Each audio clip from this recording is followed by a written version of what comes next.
മനുഷ്യ സമൂഹത്തിൽ നിന്നും ഒരിക്കലും നശിച്ചു പോകാത്ത 3 സൽഗുണങ്ങളായി തിരുവചനം നമ്മളെ ഓർമ്മിപ്പിക്കുന്ന 3 സുഹൃതങ്ങളാണ് വിശ്വാസവും, പ്രത്യാശയും, സ്നേഹവും. ഇവ 3ൻ്റെയും ആവശ്യകത നമുക്ക് അനുഭവപ്പെടുന്നത് നിരാശയുടെ വഴിയിൽ കൂടെ നാം കടന്നു പോകേണ്ടി വരുമ്പോൾ, എല്ലാ കാര്യങ്ങളും വിപരീതമായി തീരുമ്പോൾ, എല്ലാ അനുഭവങ്ങളും വേദനാജനകമായി തീരുമ്പോൾ നാം ശക്തമായി ഉപയോഗിക്കേണ്ട 3 സുഹൃതങ്ങളാണ് വിശ്വാസം, പ്രത്യാശ, സ്നേഹം. അത് ദൈവം നൽകുന്ന സ്നേഹം, ദൈവത്തിൻ്റെ വിശ്വസ്തതയിലുള്ള വിശ്വാസം. ദൈവം എന്നെ ഒരു നാളും കൈവിടുകയില്ല, ഉപേക്ഷിക്കുകയില്ല എന്നുള്ള പ്രത്യാശ. ഇവ 3 ഏത് പ്രതിസന്ധിയിലും മനുഷ്യനെ സന്തോഷപൂർവ്വം അനുഗ്രഹകരമായി നിലനിൽക്കുവാൻ സഹായിക്കുന്ന ഘടകങ്ങളാണ്. ഇവയെ വളർത്തുവാൻ, ഇവയെ നമ്മുടെ ഇടയിൽ അനുഭവവേദ്യമാക്കുവാൻ ഉള്ള ഒരു നല്ല പരിശീലനത്തിൻ്റെ സമയമാണ് ഈ നൊയമ്പിൻ്റെ കാലം. അവനവൻ്റെ കാര്യം മാത്രമല്ല, മറ്റുള്ളവരും ഈ ലോകത്തിൽ ജീവിക്കേണ്ടതാണ്. അതിനുള്ള വഴികൾ നമ്മളാവോളം ഒരുക്കി കൊടുക്കുക എന്നുള്ളത് ഓരോ മനുഷ്യൻ്റെയും കടമയാണ് എന്നുള്ളത് നമ്മളെ ഓർപ്പിക്കുകയാണ് ഈ നൊയമ്പിൻ്റെ കാലത്തെ നമ്മുടെ വർജനവും, നമ്മുടെ ത്യാഗവും, നമ്മുടെ ലാളിത്യവും എല്ലാം ചെയ്യുന്നത്. ഇന്നത്തെ നമ്മുടെ ചിന്തയിൽ നമുക്ക് ആധാരമായി എടുത്തിരിക്കുന്നത് യെശയ്യാവിൻ്റെ പുസ്തകം 58-ാം അധ്യായം 11-ാമത്തെ വാക്യം. ദൈവകരങ്ങളിൽ നമ്മെ പരമേൽപ്പിക്കുമ്പോൾ ദൈവം നമ്മെ നടത്തും. എല്ലാവർക്കും സുപരിചിതമായ ഒരു വാക്യമാണ്, യഹോവ എൻ്റെ ഇടയനാകുന്നു, എനിക്ക് മുട്ടുണ്ടാകുകയില്ല. ആ വാക്യത്തിൻ്റെ അഗാധത്തിലേക്ക് നാം കടന്നു ചെല്ലുമ്പോൾ ഓരോ അനുഭവവും നമ്മെ കോരി തരിപ്പിക്കുന്നതാണ്. എത്ര സുരക്ഷിതത്വമായിട്ടാണ് ദൈവം നമ്മെ വഴി നടത്തുന്നത്. മരുഭൂമിയിൽ കൂടി നടത്തും, വെള്ളത്തിൽ കൂടെ നടത്തും, ബുദ്ധിമുട്ടും പ്രയാസവും ഉള്ളിടത്തൂടെ നടത്തും, മനുഷ്യരുടെ ഇടയിൽ ഒറ്റപ്പെടലിൻ്റെ അനുഭവത്തിൽ കൂടെ നടത്തും. എല്ലായിടത്തും ദൈവസാന്നിധ്യം പകർന്നു തരും. അതാണ് നമ്മെ പിടിച്ചു നിർത്തുന്നതായുള്ള, വിശ്വാസ ജീവിതത്തെ പിടിച്ചു നിർത്തുന്നതായ പിടിവള്ളി. യെശയ്യാവ് 58-ാം അധ്യായം 11-ാമത്തെ വാക്യം വായിക്കട്ടെ.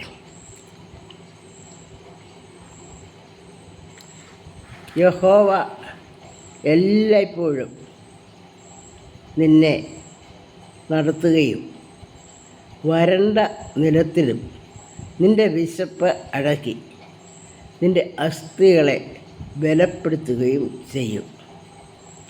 നീ നനവുള്ള തോട്ടം പോലെയും വെള്ളം വറ്റിപ്പോകാത്ത നീരുറവ് പോലെയും ആകും. ദൈവത്തിൻ്റെ പരിപാലനയെക്കുറിച്ച് ദൈവവചനം ഈ ലോകത്തിന് നൽകുന്ന പ്രത്യാശ നിറഞ്ഞൊരു വാക്യമാണ് ഇത്. യഹോവ നിന്നെ എല്ലായ്പ്പോഴും നടത്തും. യഹോവ എൻ്റെ ഇടയനാകുന്നു, എനിക്ക് മുട്ടുണ്ടാകുകയില്ല. ബാല്യത്തിൽ തന്നെ നാമൊക്കെയും കാണാപ്പാഠം പഠിച്ച് ഹൃദിസ്ഥമാക്കിയിരിക്കുന്ന ഒരു സത്യമാണ്. ഒരു ഇടയൻ തൻ്റെ ചുമതലയിലുള്ള ആടുകളുടെ മേൽ വളരെ ജാഗ്രതയോടെ അവൻ ഇടയൻ്റെ കണ്ണ് എപ്പോഴും കാത്തു സൂക്ഷിക്കുന്നു. ആടിൻ്റെ ഓരോ ചലനവും, ഓരോ നിലവിളിയും, ഓരോ നെടുവീർപ്പും, ഓരോ ദീർഘശ്വാസവും, അതിൻ്റെ അർത്ഥവും ആഴവും ഇടയന് നല്ലവണ്ണം അറിയാം. ആട് എന്താണ് ആവശ്യപ്പെടുന്നത്? ദാഹത്തിന് വേണ്ടിയാണോ? ഭക്ഷണത്തിന് വേണ്ടിയാണോ? അതോ ശത്രുക്കളെ കണ്ട് ഭയന്നാണോ? ഇതൊക്കെയും ആടിൻ്റെ നിലവിളിയിൽ നിന്ന് തിരിച്ചറിയുവാൻ കഴിവുള്ള ഒരു വ്യക്തിയാണ് ഇടയൻ. ഏതവസ്ഥയിലും ഈ ആടുകളെ ക്ഷേമമായി പരിപാലിക്കുവാൻ ശക്തിയും ത്രാണിയും കൈമുതലാക്കിയ ഒരു വ്യക്തിയത്രേ ഇടയൻ. ഈ ഇടയനെക്കുറിച്ച് പറഞ്ഞാൽ നമുക്ക് നമ്മുടെ ജീവിതത്തിൻ്റെ വിവിധ മേഖലകളിലേക്ക് നാം കടന്നു ചെല്ലുമ്പോൾ വർണ്ണിച്ചാലും തീരാത്ത പോലെ നമുക്ക് മനസ്സിലാക്കാൻ കഴിയാത്ത പുതിയ പുതിയ സത്യങ്ങൾ നമ്മുടെയൊക്കെ ജീവിതത്തിൽ നാം സ്വായത്തമാക്കിയിട്ടുണ്ട്. നമ്മുടെ പൂർവികർ നമുക്ക് പറഞ്ഞു തന്നിട്ടുണ്ട് അവരുടെയൊക്കെ അനുഭവങ്ങളിൽ കൂടി. അവർ കടന്നുപോയിട്ടുള്ള അനുഭവങ്ങളിൽ ദൈവിക സംരക്ഷണം നമ്മുടെ പ്രതികൂലങ്ങളെ നമുക്ക് എത്രമാത്രം അനുകൂലമാക്കിയിട്ടുണ്ട്, എന്തിനും നമുക്ക് സഹജീവികളെ ദൈവം തന്നിരിക്കുന്നു. ഇവയുടെയൊക്കെയും ചരിത്രം പൂർവികരിൽ നിന്ന് നമ്മൾ കേട്ട് പഠിക്കുവാനും നമുക്ക് അനുഭവ സമ്പത്തിൽ കൂടെ നമ്മുടെ വിശ്വാസ ജീവിതത്തെ വർദ്ധിപ്പിക്കുവാനും നമുക്ക് കഴിയുന്നുണ്ട്. ഇവിടെ പ്രവാചകൻ നമ്മളെ ഓർപ്പിക്കുകയാണ്, നിൻ്റെ ജീവിതം ദൈവഹിതപ്രകാരം അല്ലെ ദൈവകൽപ്പന അനുസരിച്ച് മറ്റുള്ളവരെ കൂടെ വേണ്ട പോലെ കരുതി നീ ജീവിക്കുന്നെങ്കിൽ നിനക്ക് വാട്ടമോ ക്ഷീണമോ ഒന്നും സംഭവിക്കുകയില്ല. കാരണം യഹോവ നിന്നെ എല്ലായ്പ്പോഴും നടത്തും. യഹോവയുടെ നടത്തിപ്പ് നമുക്ക് അനുഭവവേദ്യമാകുമ്പോൾ ചുറ്റും നമുക്ക് ഭീതി എന്ന അന്ധകാരം നമ്മളെ മൂടും. മനുഷ്യ ബുദ്ധി അനുസരിച്ച് അവയുടെ മധ്യത്തിലും പിടിച്ചു നിൽക്കുവാൻ പ്രത്യാശയുടെ ഒരു പിടിവള്ളി ദൈവം നമുക്ക് നൽകും. ഒരു സഞ്ചാരിയുടെ കഥ എന്ന് അവരുടെ നാമത്തിൽ നാം അറിയപ്പെടുന്ന ഒരു ലോകസഞ്ചാരി തൻ്റെ അനുഭവങ്ങൾ ഓരോ ജീവിതത്തിൻ്റെ ഓരോ രംഗങ്ങളിലും താൻ നേരിട്ട് കണ്ട അനുഭവങ്ങളെ കുറിച്ച് വിവരിക്കുന്നുണ്ടല്ലോ യൂട്യൂബിൽ കൂടിയൊക്കെയും. ഇത് എല്ലാവർക്കും പരിചിതമായൊരു കാര്യമാണ്. സന്തോഷ് ജോർജ് എന്ന വ്യക്തി സഫാരി ടി വിയെ കൂടി ലോകത്തിന് പരിചയപ്പെടുത്തുന്നത്.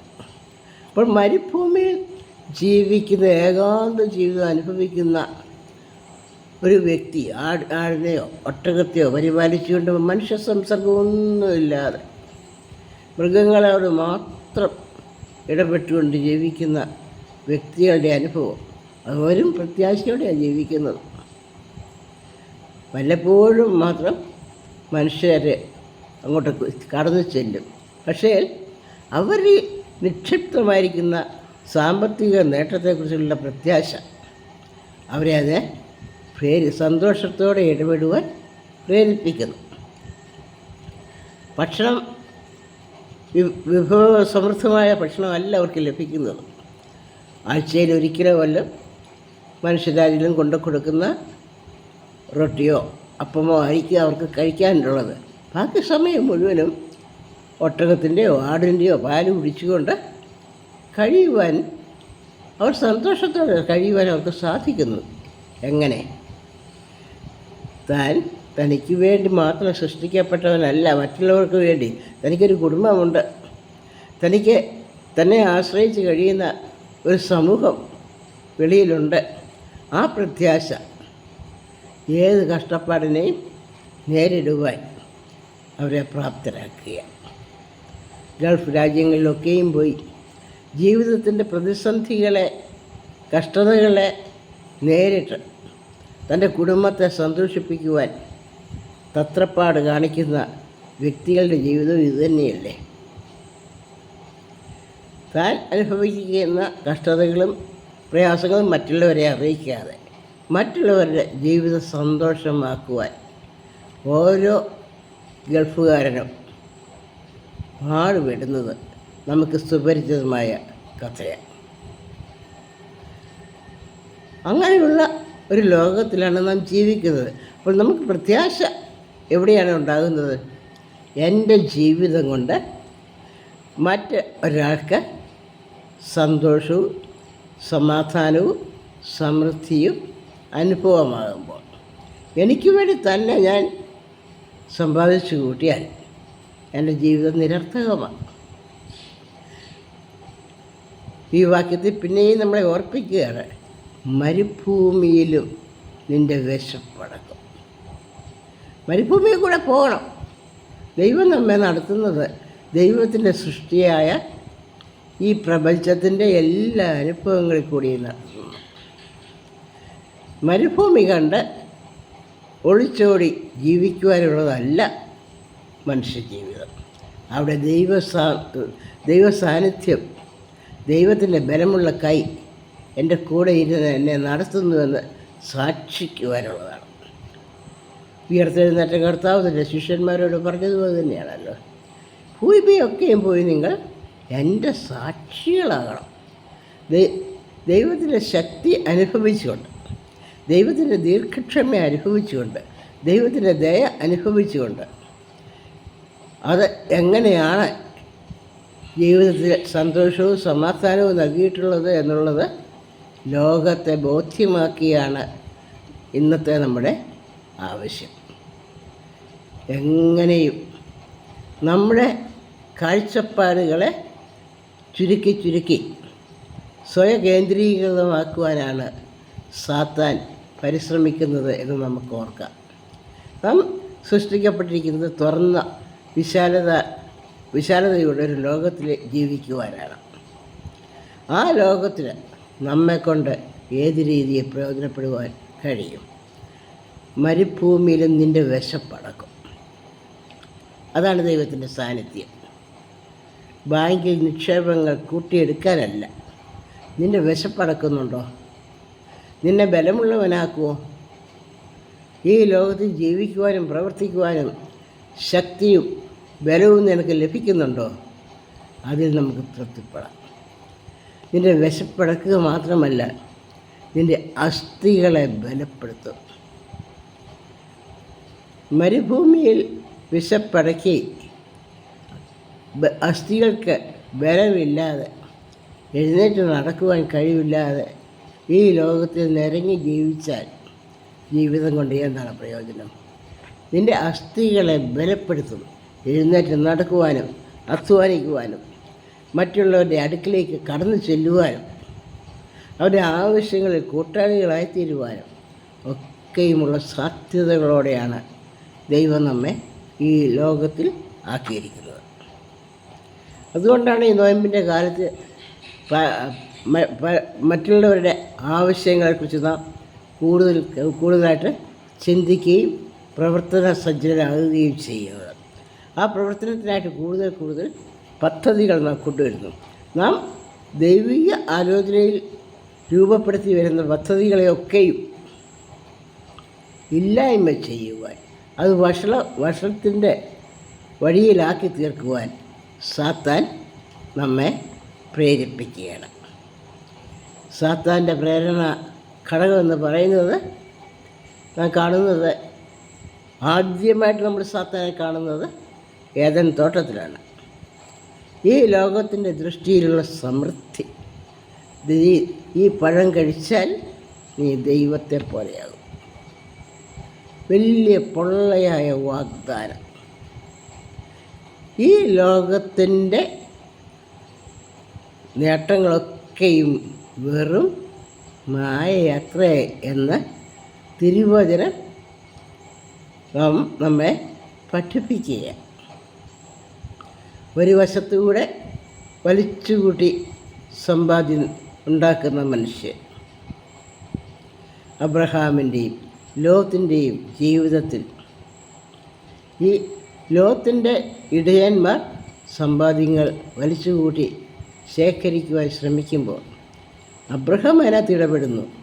നാം സഹോദരന്മാരല്ലേ, നമ്മുടെ ഇടയിൽ പിണക്കമരുത്. നീ വലത്തോട്ടെങ്കിൽ ഞാൻ അടുത്തോട്ട്. എവിടെയായാലും ദൈവമാണ് നമ്മളെ നടത്തുന്നത്. അതിൻ്റെ അനന്തരഫലം നമുക്കറിയാം. സോദോം ഗൊമോറയുടെ അനന്തരമായുള്ള പിന്നീടുള്ള അനുഭവം.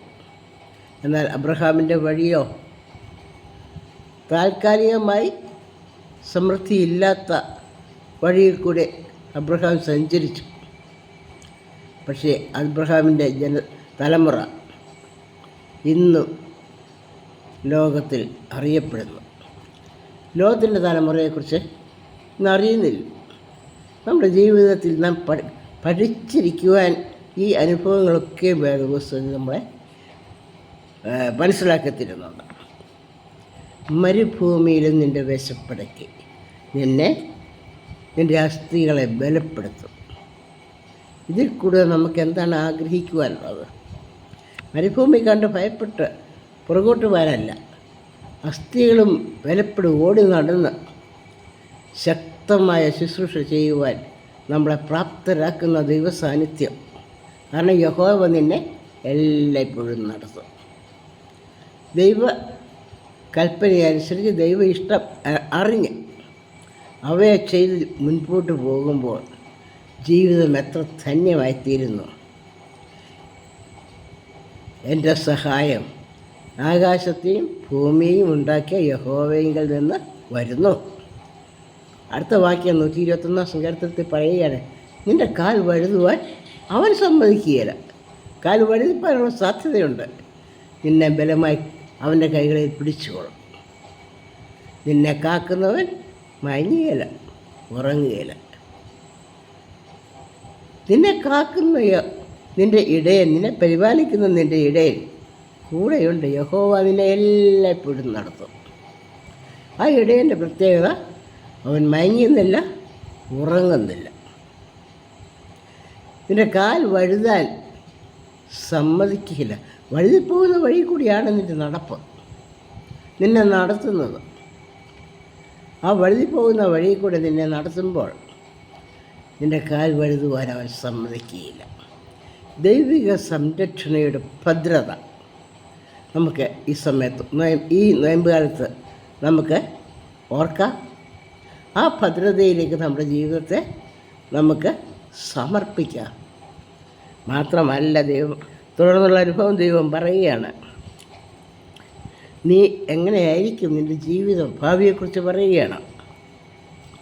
നീ നനവുള്ള തോട്ടം പോലെയും വെള്ളം വറ്റിപ്പോകാത്ത നീരുറവ് പോലെയും ആകും. നനവുള്ള തോട്ടം, നിന്നെ നനച്ചു വളർത്തുവാൻ ദൈവം കൂടെയുണ്ട്. നീ തനിയെ വളരുന്നതല്ല. മരുഭൂമിയിൽ കൂടെ പോകുമ്പോഴും നിനക്ക് വേണ്ടി നനവ് തരുവാൻ നിൻ്റെ ഇടയൻ, നിന്നെ പരിപാലിക്കുന്നവൻ ശ്രദ്ധാലുവാണ്. വെള്ളം വറ്റിപ്പോകാത്ത നീരുറവയ, എപ്പോഴും സജീവമായി മറ്റുള്ളവർക്ക് അനുഗ്രഹമായി തീരുക. അതിൽ കൂടുതൽ നമുക്ക് എന്താണ് ഈ ലോകത്തിൽ ആഗ്രഹിക്കുവാനുള്ളത്? നാം പ്രശസ്തിയും പെരുമയും ഒക്കെ ആഗ്രഹിക്കുന്നവരാണ്. നമുക്ക് പ്രശസ്തിയും പെരുമയും ലഭിക്കുന്നത് മറ്റുള്ളവർക്ക് അനുഗ്രഹമായി തീരുമ്പോഴാണ്. വറ്റിപ്പോകാത്ത ഉറവ പോലെ ഞാൻ എൻ്റെ സമ്പത്ത് കൊണ്ട് മറ്റൊരാളെ സഹായിച്ചാൽ എനിക്കൊരാവശ്യം വരുമ്പോൾ ആരെന്നെ സഹായിക്കും?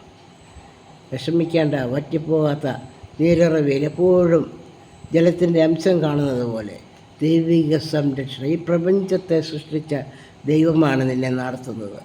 വലിയ ആഴികളെ സൃഷ്ടിച്ച ദൈവമാണ് മരുഭൂമിയെ കൂടെ നിൻ്റെ കരം പിടിച്ച് നീ വീഴാതെ വണ്ണം നിന്നെ നടത്തുന്നത്. ദൈവിക സംരക്ഷണയിൽ നമുക്ക് നമ്മെ തന്നെ ഫലമേൽപ്പിക്കാം.